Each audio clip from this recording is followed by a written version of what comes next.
अपने अपने स्वभाव में पाई जाने वाली योग्यता के अनुसार कर्म में लगा हुआ मनुष्य संसिद्धिम भगवत प्राप्ति रूपी परम सिद्धि को प्राप्त होता है। पहले भी कहे आए हैं, इस कर्म को करके तू परम सिद्धि को प्राप्त होगा। कौन सा कर्म करके? अर्जुन, तू शास्त्र विधि से निर्धारित कर्म यज्ञार्थ कर्म कर। अब स्वकर्म करने की क्षमता के अनुसार कर्म में लगा हुआ मनुष्य परम सिद्धि को किस प्रकार प्राप्त होता है, वो विधि तुम मुझसे सुन। ध्यान दे। यतः प्रवृत्तिर्भूतानां येन सर्वमिदं ततं स्वकर्मणा तमभ्यर्च सिद्धिं विन्दति मानवः। जिस परमात्मा से सब भूतों की उत्पत्ति हुई, जिससे ये संपूर्ण जगत व्याप्त है, उस परमेश्वर को स्वकर्मणा अपने स्वभाव से उत्पन्न हुए कर्म के द्वारा अर्चन कर परम सिद्धि को प्राप्त होता है। अतः परमात्मा की भावना और परमात्मा का ही सर्वांगीण अर्चन और क्रमशः चलना आवश्यक है। जैसे कोई बड़ी कक्षा में बैठ जाए तो छोटी भी खो देगा और बड़ी तो मिलेगी ही नहीं। अतः इस कर्म पथ पर सोपानशः चलने का विधान है। जैसे अध्याय 18 के 6 श्लोक में इसी पर पुनः बल देते हुए कहते हैं कि आप अल्पज्ञ ही क्यों ना हो, वहीं से आरंभ करें। वो विधि है परमात्मा के प्रति समर्पण।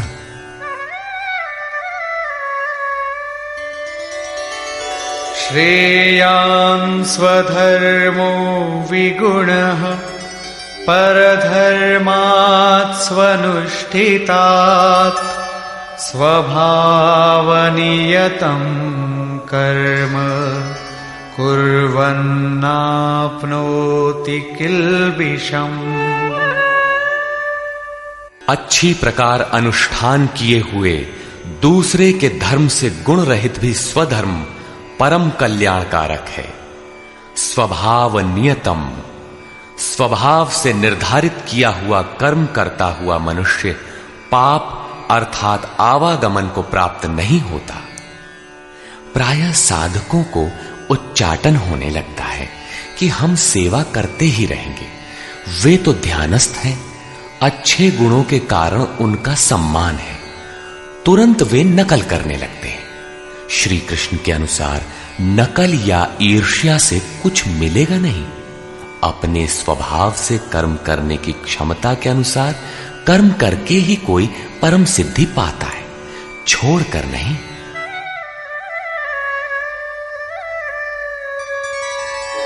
सहजं कर्म कौन्तेय सदोषमपि न त्यजेत् सर्वारम्भा हि दोषेण धूमेनाग्निरिवावृताः।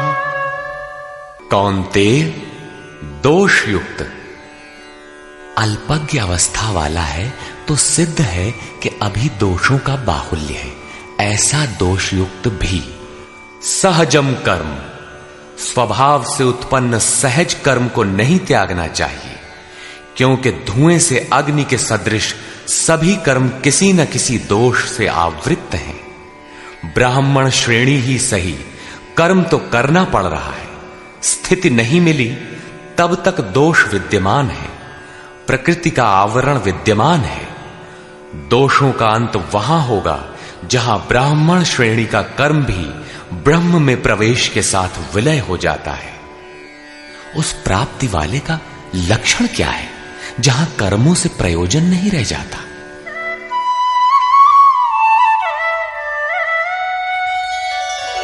असक्त बुद्धि सर्वत्र जितात्मा विगत स्पृहः नैष्कर्म्य सिद्धिं परमां सन्न्यासेनाधिगच्छति। सर्वत्र आसक्ति से रहित बुद्धि वाला, स्पृहा से सर्वथा रहित, जीते हुए अंतःकरण वाला पुरुष सन्यासी नाम सर्वस्व के न्यास की अवस्था में परम नैष्कर्म्य की सिद्धि को प्राप्त होता है। यहां सन्यास और परम नैष्कर्म्य सिद्धि पर्याय है। यहां सांख्य योगी वहीं पहुंचता है जहां के निष्काम कर्मयोगी। ये उपलब्धि दोनों मार्गियों के लिए समान है। अब परम नैष्कर्म्य सिद्धि को प्राप्त हुआ पुरुष जैसे ब्रह्म को प्राप्त होता है, उसका संक्षेप में चित्रण करते हैं।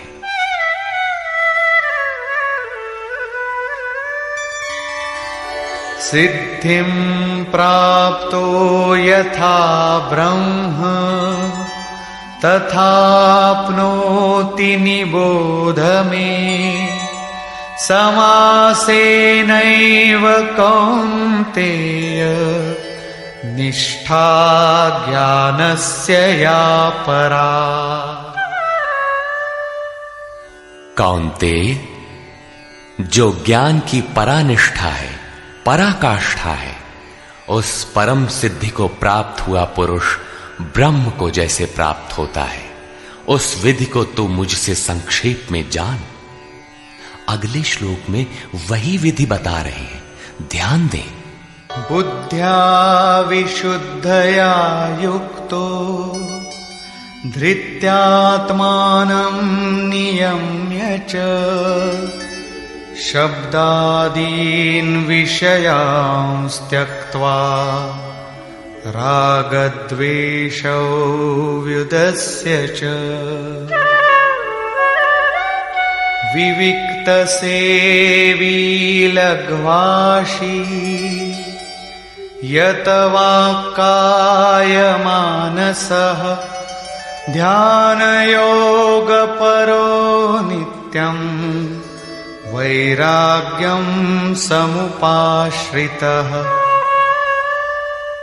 अर्जुन, विशेष रूप से शुद्ध बुद्धि से युक्त एकांत और शुभ देश का सेवन करने वाला, साधना में जितना सहायक हो उतना ही आहार करने वाला, जीते हुए मन, वाणी और शरीर वाला, दृढ़ वैराग्य को भली प्रकार प्राप्त हुआ पुरुष निरंतर ध्यान योग के परायण और ऐसी धारणा से युक्त, अर्थात इसी सब को धारण करने वाला तथा अंतःकरण को वश में करके शब्दादिक विषयों को त्याग कर, राग द्वेष को नष्ट करके तथा अहंकारं बलं दर्पं कामं क्रोधं परिग्रहं विमुच्य निर्ममः शांतो ब्रह्मभूयाय कल्पते। अहंकार, बल, घमंड, काम, क्रोध, बाह्य वस्तुओं और आंतरिक चिंतनों का त्याग कर ममता रहित शांत अंतःकरण हुआ पुरुष पर ब्रह्म के साथ एक ही भाव होने के लिए योग्य होता है। आगे देखें।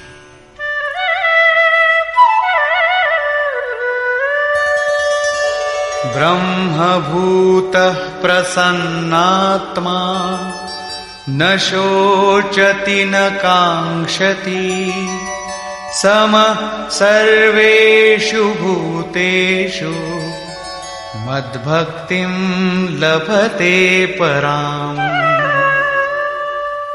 ब्रह्म के साथ एक ही भाव होने की योग्यता वाला वो प्रसन्न चित्त पुरुष न तो किसी वस्तु के लिए शोक करता है और न किसी की आकांक्षा ही करता है। सब भूतों में समभाव हुआ वो भक्ति की पराकाष्ठा पर है। भक्ति अपना परिणाम देने की स्थिति में है जहां ब्रह्म में प्रवेश मिलता है। अब भक्त्या मामभिजानाति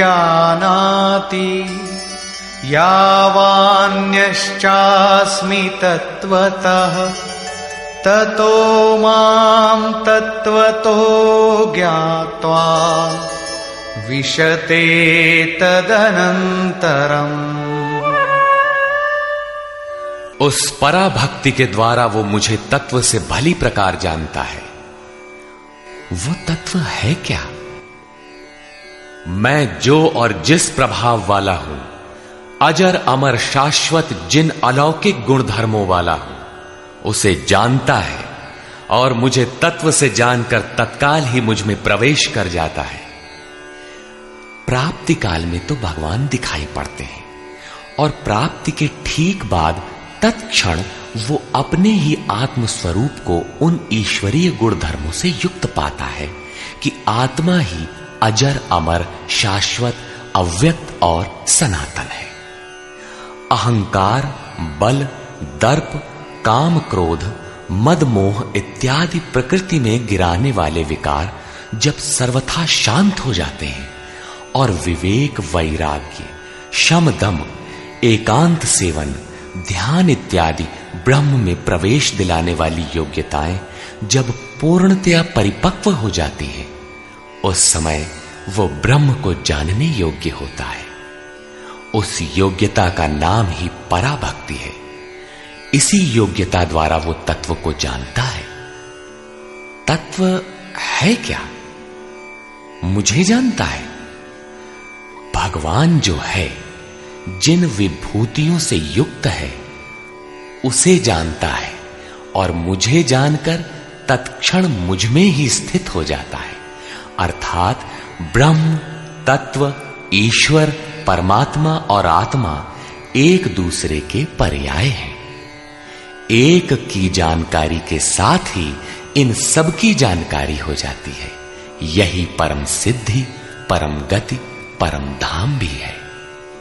अतः गीता का दृढ़ निश्चय है कि सन्यास और निष्काम कर्मयोग दोनों ही परिस्थितियों में परम नैष्कर्म्य सिद्धि को पाने के लिए नियत कर्म अर्थात चिंतन अनिवार्य है। अब तक तो सन्यासी के लिए भजन चिंतन पर बल दिया और अब समर्पण कहकर उसी वार्ता को निष्काम कर्मयोगी के लिए भी कहते हैं। सर्वकर्माण्यपि सदा कुर्वाणो मद्व्यपाश्रयः मत्प्रसादादवाप्नोति शाश्वतं पदमव्ययम्। मुझ पर विशेष रूप से आश्रित हुआ पुरुष संपूर्ण कर्मों को सदा करता हुआ, लेश मात्र भी त्रुटि न रखकर करता हुआ, मेरे कृपा प्रसाद से शाश्वत अविनाशी परम पद को प्राप्त होता है। कर्म वही है, नियत कर्म, यज्ञ की प्रक्रिया। पूर्ण योगेश्वर सद्गुरु के आश्रित साधक उनके कृपा प्रसाद से शीघ्र पा जाता है। अतः उसे पाने के लिए समर्पण आवश्यक है। चेतसा सर्वकर्माणि मयि सन्न्यस्य मत्परः बुद्धियोगमुपाश्रित्य मच्चित्तः सततं भव। अतः अर्जुन, संपूर्ण कर्मों को अर्थात जितना कुछ तुझसे बन पड़ता है, मन से मुझे अर्पित करके अपने भरोसे नहीं बल्कि मुझे समर्पण करके मेरे परायण हुआ। बुद्धि योग अर्थात योग की बुद्धि का अवलंबन करके निरंतर मुझ में चित्त को लगा। योग एक ही है जो सर्वथा दुखों का अंत करने वाला और परम तत्व परमात्मा में प्रवेश दिलाने वाला है। उसकी क्रिया भी एक ही है। यज्ञ की प्रक्रिया जो मन तथा इंद्रियों के संयम, श्वास प्रश्वास तथा ध्यान इत्यादि पर निर्भर है, जिसका परिणाम भी एक ही है, यान्ति ब्रह्म सनातनम। इसी पर आगे कहते हैं,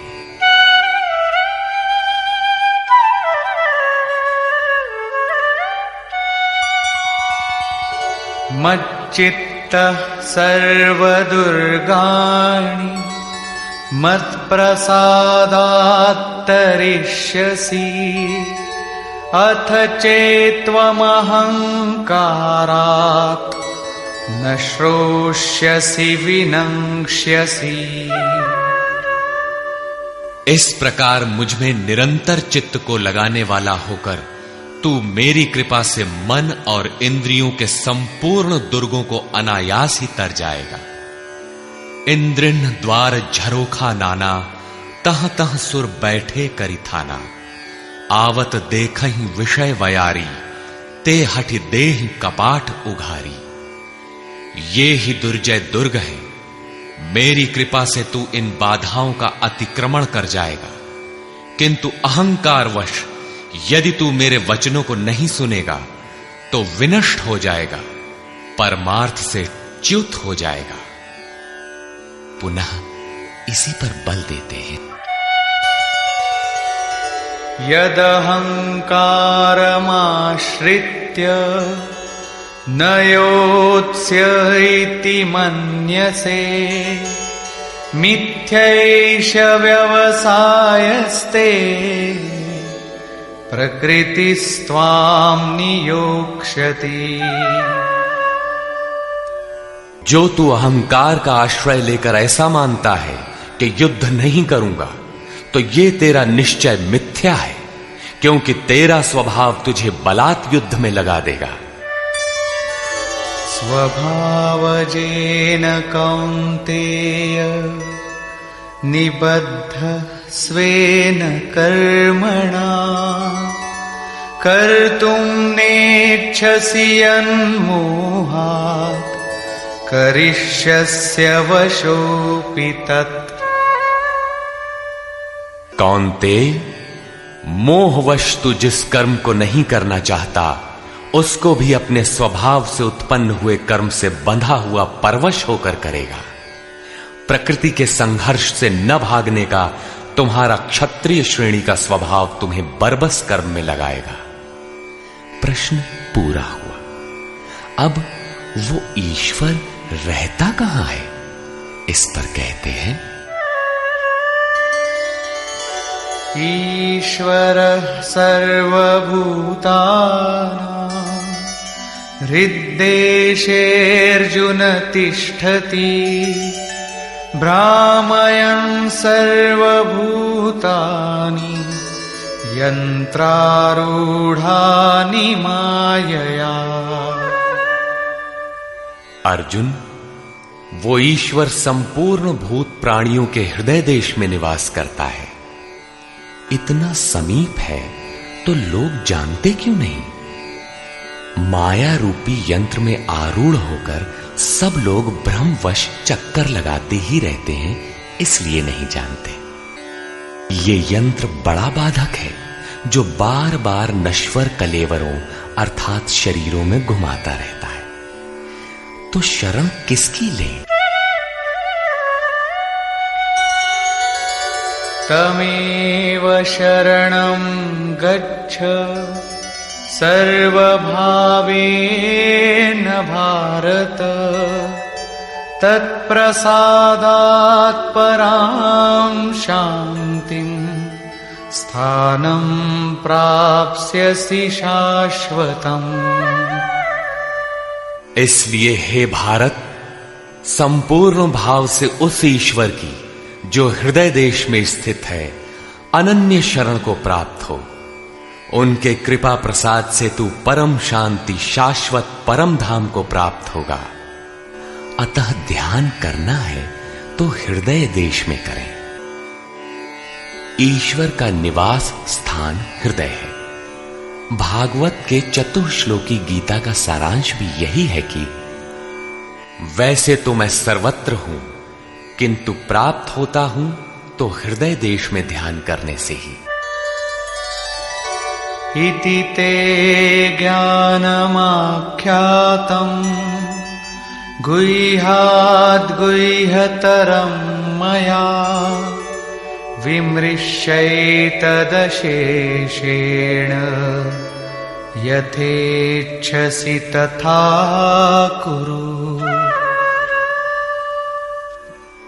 इस प्रकार बस इतना ही गोपनीय से भी अति गोपनीय ज्ञान मैंने तेरे लिए कहा है।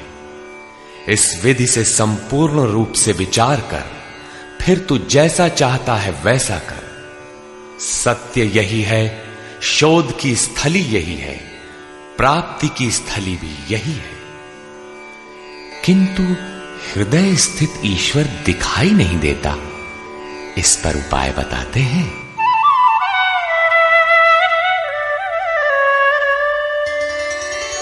सर्वगुह्यतमं भूयः शृणु मे परमं वचः।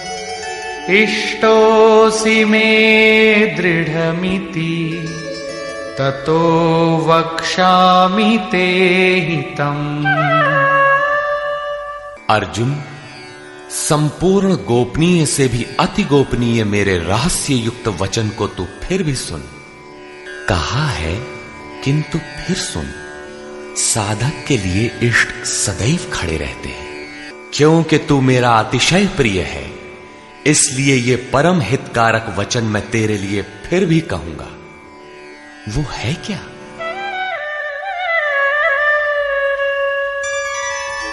मन्मना भव मद्भक्तो मद्याजी मां नमस्कुरु।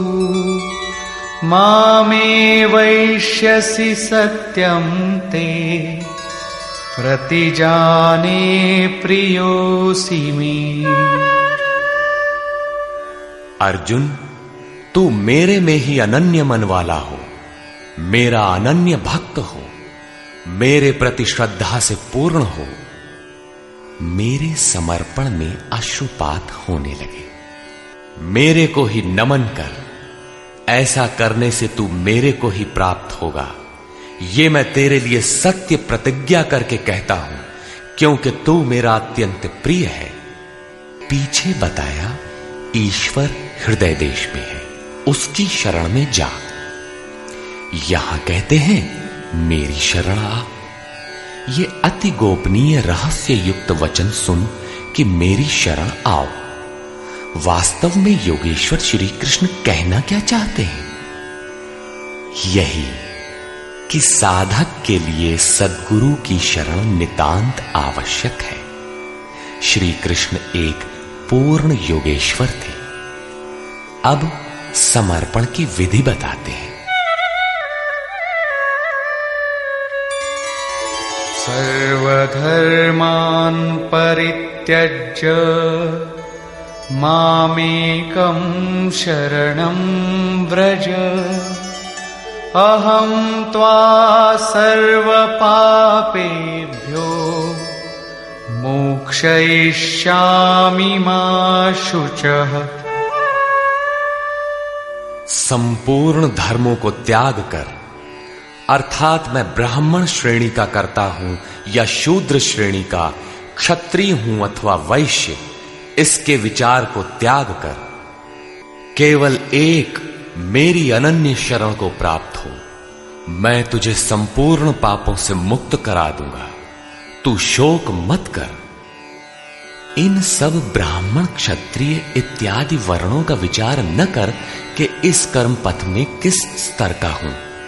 जो अनन्य भाव से शरण हो जाता है, सिवाय इष्ट के अन्य किसी को नहीं देखता, उसके क्रमशः वर्ण परिवर्तन, उत्थान तथा पूर्ण पापों से निवृत्ति अर्थात मोक्ष की जिम्मेदारी वो इष्ट सद्गुरु स्वयं अपने हाथों में ले लेते हैं। प्रत्येक महापुरुष ने यही कहा। शास्त्र जब लिखने में आ जाता है तो लगता है कि यह सबके लिए है, किंतु है वस्तुतः श्रद्धावान के लिए ही। अर्जुन अधिकारी था, अतः उसे बल देकर कहा। अब योगेश्वर स्वयं निर्णय देते हैं कि इसके अधिकारी कौन है। इदन्ते न तपस्काय न भक्ताय कदाचन न चाशुश्रूषवे वाच्यं न च मां योऽभ्यसूयति। अर्जुन, इस प्रकार तेरे हित के लिए कहे हुए इस गीता के उपदेश को किसी काल में भूल कर भी न तो तप रहित मनुष्य के प्रति कहना चाहिए, न भक्ति रहित के प्रति कहना चाहिए, न बिना सुनने की इच्छा वाले के प्रति कहना चाहिए, और जो मेरी निंदा करता है, ये दोष है, वो दोष है, इस प्रकार झूठी आलोचना करता है, उसके प्रति भी नहीं कहना चाहिए। महापुरुष ही तो थे जिनके समक्ष स्तुतिकर्ताओं के साथ साथ कतिपय निंदक भी रहे होंगे। इनसे तो नहीं कहना चाहिए, किंतु प्रश्न स्वाभाविक है कि कहा किससे जाए। इस पर देखें। यैमं परमं गुह्यं मद्भक्तेष्वभिधास्यति भक्तिं मयि परां कृत्वा मामे वैष्यत्य संशयः। जो मनुष्य मुझ में परम प्रेम करके इस परम रहस्य युक्त गीता के उपदेश को मेरे भक्तों में कहेगा, वो निसंदेह मुझे ही प्राप्त होगा। अर्थात वो भक्त मुझे ही प्राप्त होगा जो सुन लेगा, क्योंकि उपदेश को भली प्रकार सुनकर हृदयंगम कर लेगा तो उस पर चलेगा तथा पार पा जाएगा। अब उस उपदेशकर्ता के लिए कहते हैं,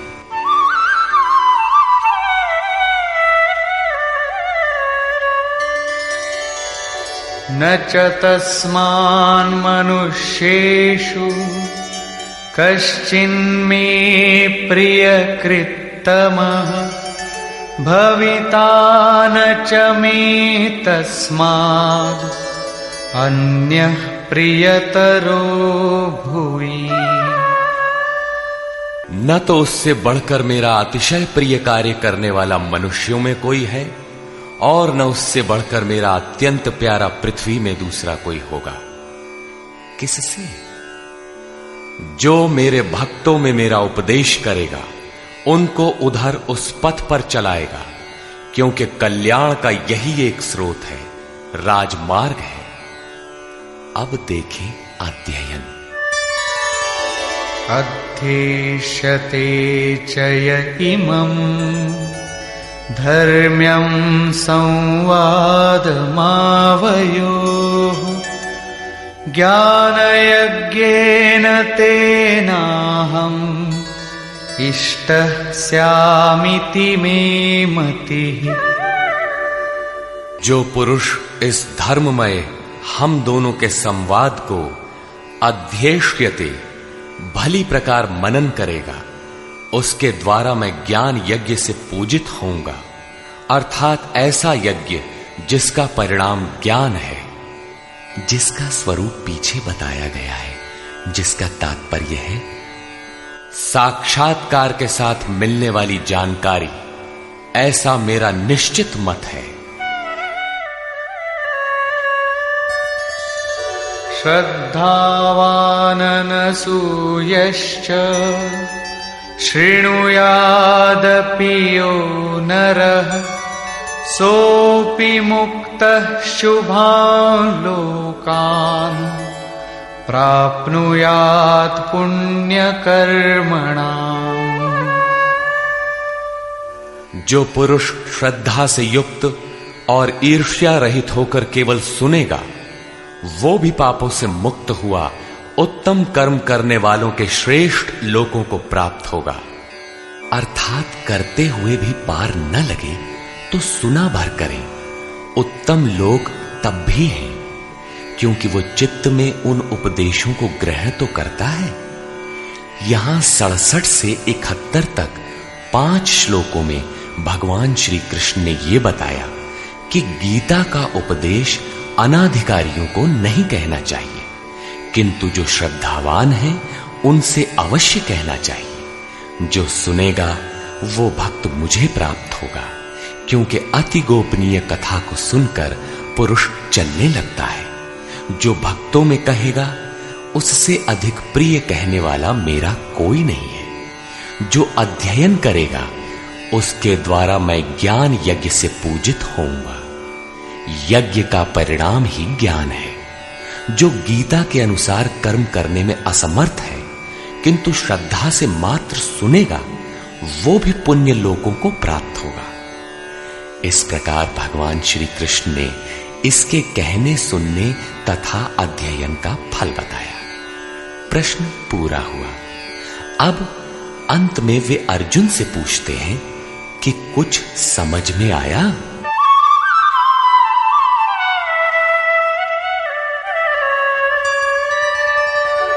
कच्चिदेतच्छ्रितं पार्थ त्वयैकाग्रेण चेतसा कच्चिदज्ञानसम्मोहः प्रनष्टस्ते धनञ्जय।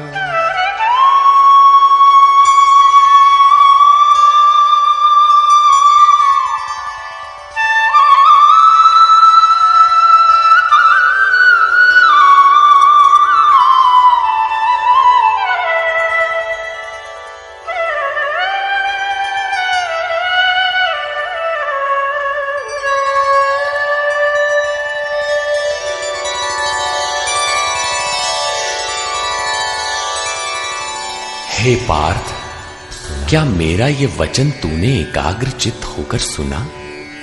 क्या तेरा अज्ञान से उत्पन्न मोह नष्ट हुआ? इस पर अर्जुन बोला, अर्जुना उवाच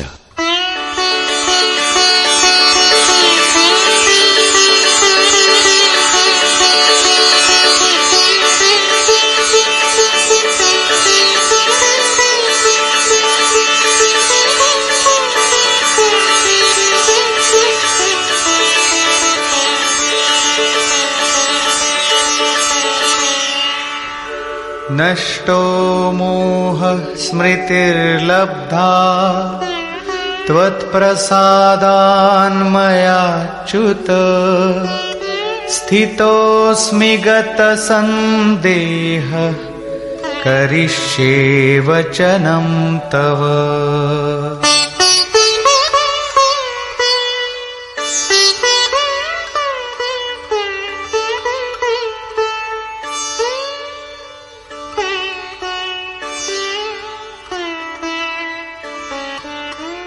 अच्युत अर्थात जो सत्य से कभी च्युत नहीं होते। आपकी कृपा से मेरा मोह नष्ट हो गया है। मुझे स्मृति प्राप्त हुई है। मुझे याद है अब मैं संशय रहित हुआ स्थित हूं और आपकी आज्ञा का पालन करूंगा। अर्जुन का समाधान हो गया। साथ ही योगेश्वर श्री कृष्ण के श्रीमुख से निःसृत वाणी का उपसंहार हुआ। इस पर संजय बोला, 11वें अध्याय में विराट रूप का दर्शन करा लेने पर योगेश्वर श्री कृष्ण ने कहा था कि अर्जुन, अनन्य भक्ति के द्वारा मैं इस प्रकार देखने को जैसा तूने देखा है तत्व से जानने तथा प्रवेश करने को सुलभ हूं। अध्याय 11 के 54वें श्लोक में इस प्रकार दर्शन करने वाले साक्षात मेरे स्वरूप को प्राप्त हो जाते हैं। और यहां भी अर्जुन से पूछते हैं कि क्या तुम्हारा मोह नष्ट हुआ? अर्जुन ने कहा कि मेरा मोह नष्ट हो गया। मैं अपनी स्मृति को प्राप्त हो गया हूं।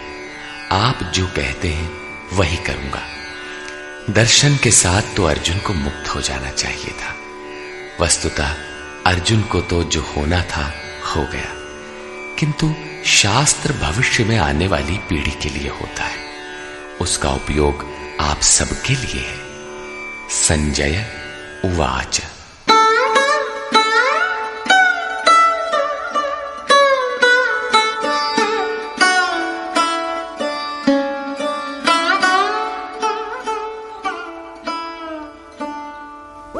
इत्यहं वासुदेवस्य पार्थस्य च महात्मनः संवादमिममश्रौषम् अद्भुतं रोमहर्षणम्। इस प्रकार मैंने वासुदेव और महात्मा अर्जुन, अर्थात अर्जुन एक महात्मा है, योगी है, साधक है, न कि कोई धनुर्धर जो मारने के लिए खड़ा हो। अतः महात्मा अर्जुन के इस विलक्षण और रोमांचकारी संवाद को सुना। आप में सुनने की क्षमता कैसे आई? आगे कहते हैं, व्यासप्रसादात् श्रितवान् एतद्गुह्यमहं परम् योगं योगेश्वरात् कृष्णात् साक्षात् कथयतः स्वयं। श्री व्यास जी की कृपा से, उनकी दी हुई दृष्टि से मैंने इस परम गोपनीय योग को साक्षात कहते हुए स्वयं योगेश्वर श्री कृष्ण से सुना है। संजय श्री कृष्ण को योगेश्वर मानता है। जो स्वयं योगी हो और दूसरों को भी योग प्रदान करने की क्षमता रखता हो, वो योगेश्वर है। राजन् संस्मृत्य संस्मृत्य संवादमिममद्भुतम् केशवार्जुनयोः पुण्यम् हृष्यामि च मुहुर्मुहुः। हे राजन धृतराष्ट्र, केशव और अर्जुन के इस परम कल्याणकारक और अद्भुत संवाद को पुनः स्मरण करके मैं बारंबार हर्षित हो रहा हूं। अतः इस संवाद को सदैव स्मरण करना चाहिए और इसी स्मृति से प्रसन्न रहना चाहिए। अब उनके स्वरूप का स्मरण कर संजय कहते हैं,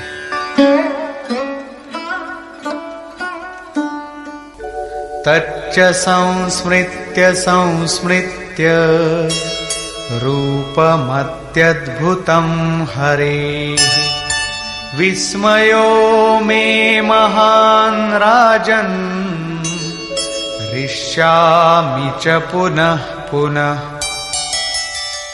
हे राजन, हरि के अर्थात जो शुभाशुभ सर्व का हरण कर स्वयं शेष रहते हैं, उन हरि के अति अद्भुत रूप को पुनः पुनः स्मरण करके मेरे चित्त में महान आश्चर्य होता है और मैं बारंबार हर्षित होता हूं।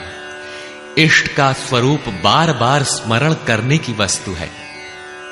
अंत में संजय निर्णय देते हैं,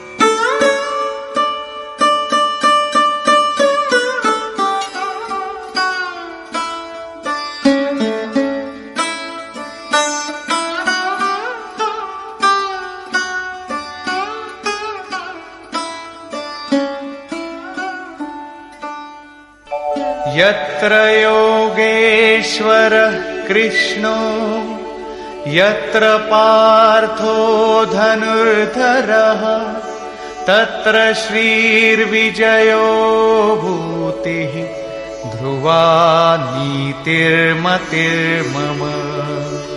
तत्र श्रीर्विजयो भूतिः ध्रुवा नीतिर्मतिर्मम।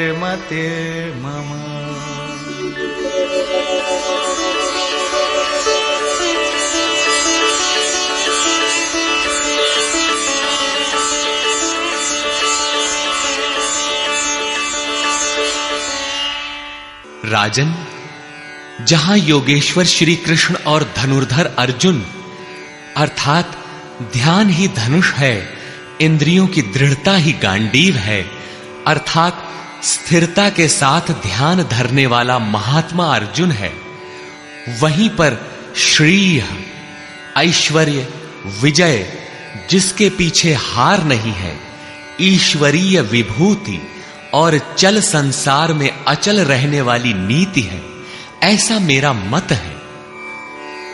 आज तो धनुर्धर अर्जुन है नहीं, ये नीति विजय विभूति तो अर्जुन तक सीमित रह गई।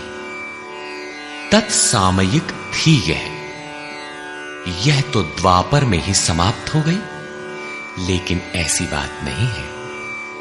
योगेश्वर श्री कृष्ण ने बताया कि मैं सबके हृदय देश में निवास करता हूं। आपके हृदय में भी वे हैं। अनुराग ही अर्जुन है। अनुराग आपके अंतःकरण की इष्टोन्मुख लगन का नाम है। यदि ऐसा अनुराग आप में है तो सदैव वास्तविक विजय है और अचल स्थिति दिलाने वाली नीति भी सदैव रहेगी, न कि कभी थी। जब तक प्राणी रहेंगे, परमात्मा का निवास उनके हृदय देश में रहेगा। विकल आत्मा उसे पाने का इच्छुक होगा और उनमें से जिसके भी हृदय में उसे पाने का अनुराग उमड़ेगा, वही अर्जुन की श्रेणी वाला होगा, क्योंकि अनुराग ही अर्जुन है।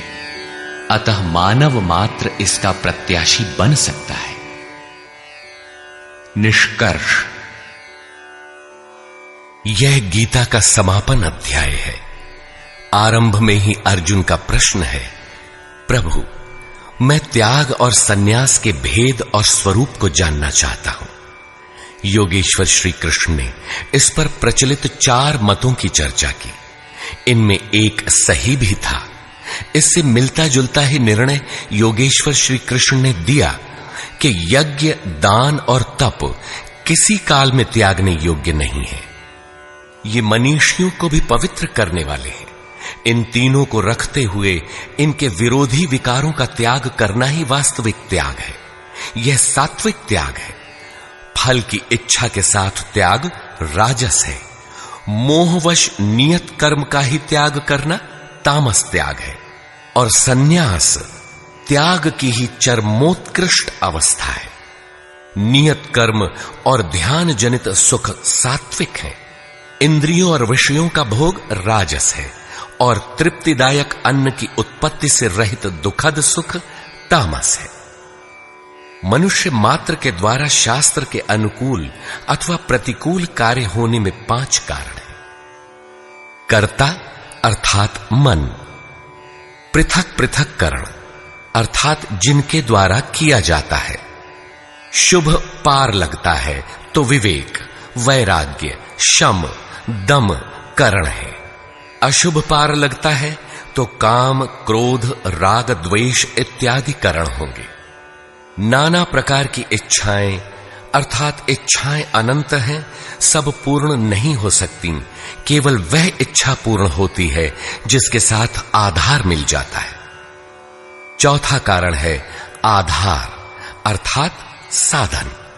और 5वां हेतु है दैव अर्थात प्रारब्ध या संस्कार। प्रत्येक कार्य के होने में यही 5 कारण हैं।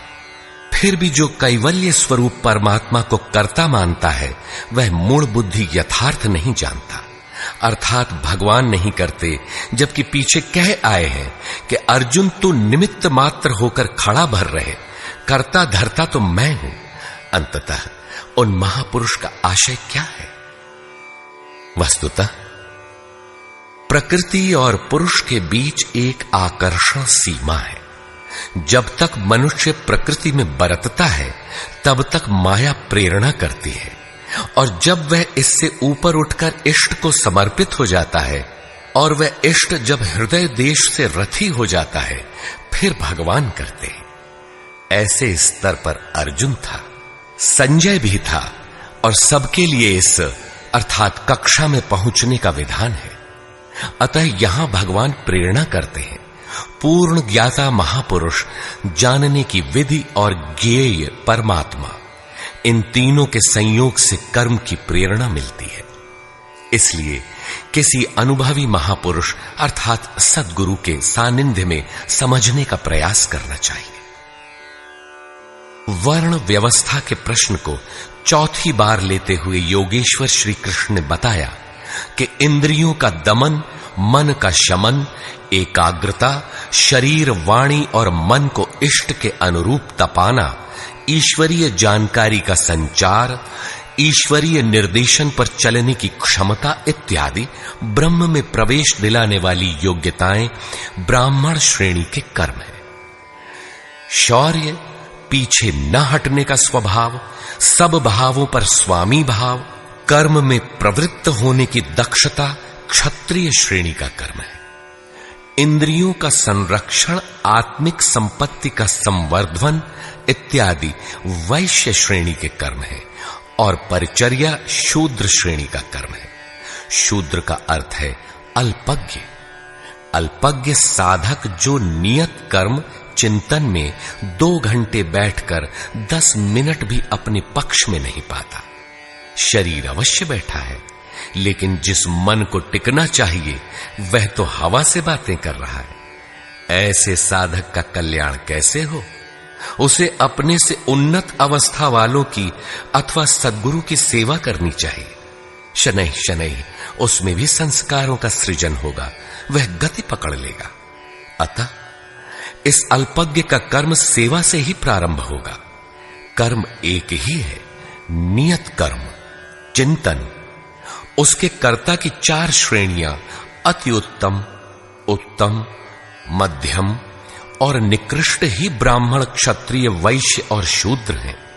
मनुष्य को नहीं बल्कि गुणों के माध्यम से कर्म को 4 भागों में बांटा गया। गीतोक्त वर्ण इतने में ही है।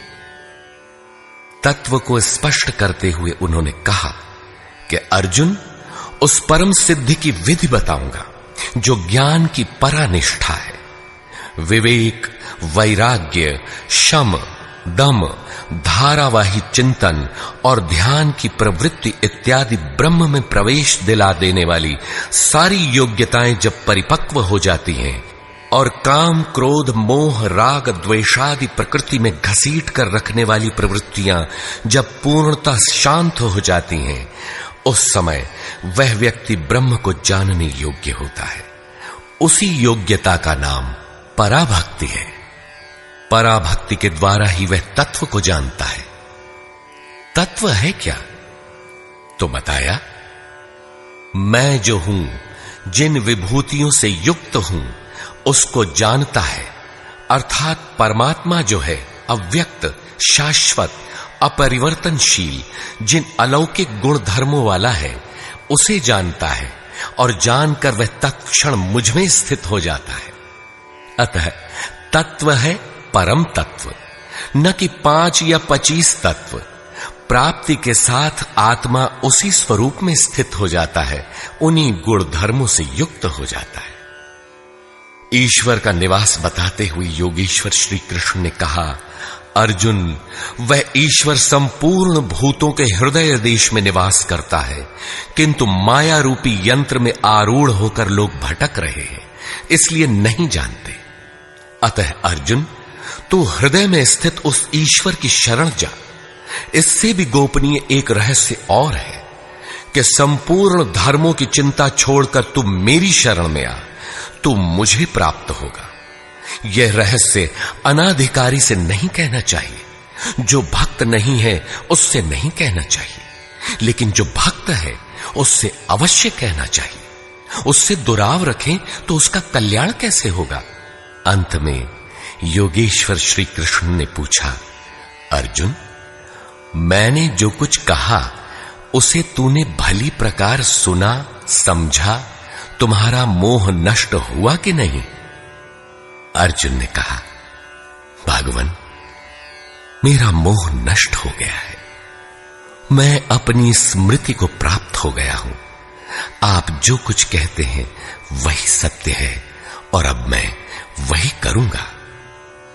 संजय, जिसने इन दोनों के संवाद को भली प्रकार सुना है, अपना निर्णय देता है कि श्री कृष्ण महायोगेश्वर और अर्जुन एक महात्मा है।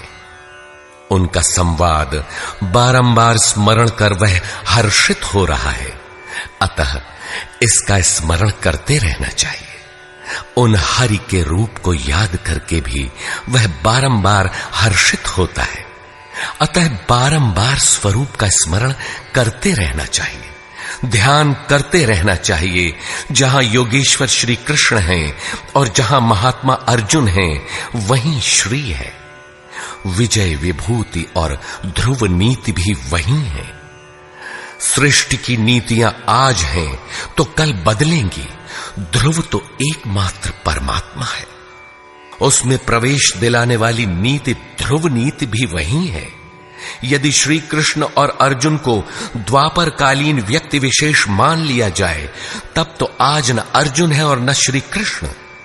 आपको न विजय मिलनी चाहिए और न विभूति, तब तो गीता आपके लिए व्यर्थ है। लेकिन नहीं, श्री कृष्ण एक योगी थे। अनुराग से पूरित हृदय वाला महात्मा ही अर्जुन है। ये सदैव रहते हैं और रहेंगे। श्री कृष्ण ने अपना परिचय देते हुए कहा कि मैं हूं तो अव्यक्त, लेकिन जिस भाव को प्राप्त हूं वह ईश्वर सबके हृदय देश में निवास करता है। वह सदैव है और रहेगा। सबको उसकी शरण जाना है। शरण जाने वाला ही महात्मा है, अनुरागी है, और अनुराग ही अर्जुन है। इसके लिए किसी स्थित प्रज्ञ महापुरुष की शरण जाना नितांत आवश्यक है, क्योंकि वही इसके प्रेरक हैं। इस अध्याय में सन्यास का स्वरूप स्पष्ट किया गया कि सर्वस्व का न्यास ही सन्यास है। केवल बाना धारण कर लेना सन्यास नहीं है, बल्कि इसके साथ एकांत का सेवन करते हुए नियत कर्म में अपनी शक्ति समझकर अथवा समर्पण के साथ सतत प्रयत्न अपरिहार्य है। प्राप्ति के साथ संपूर्ण कर्मों का त्याग ही सन्यास है, जो मोक्ष का पर्याय है। यही सन्यास की पराकाष्ठा है। अतः ओम तत्सदिति श्रीमद्भगवद गीता सूपनिषत्सु ब्रह्म विद्यायाम योग शास्त्रे श्री कृष्ण अर्जुन संवादे संन्यास योगो नाम 18 अध्यायः।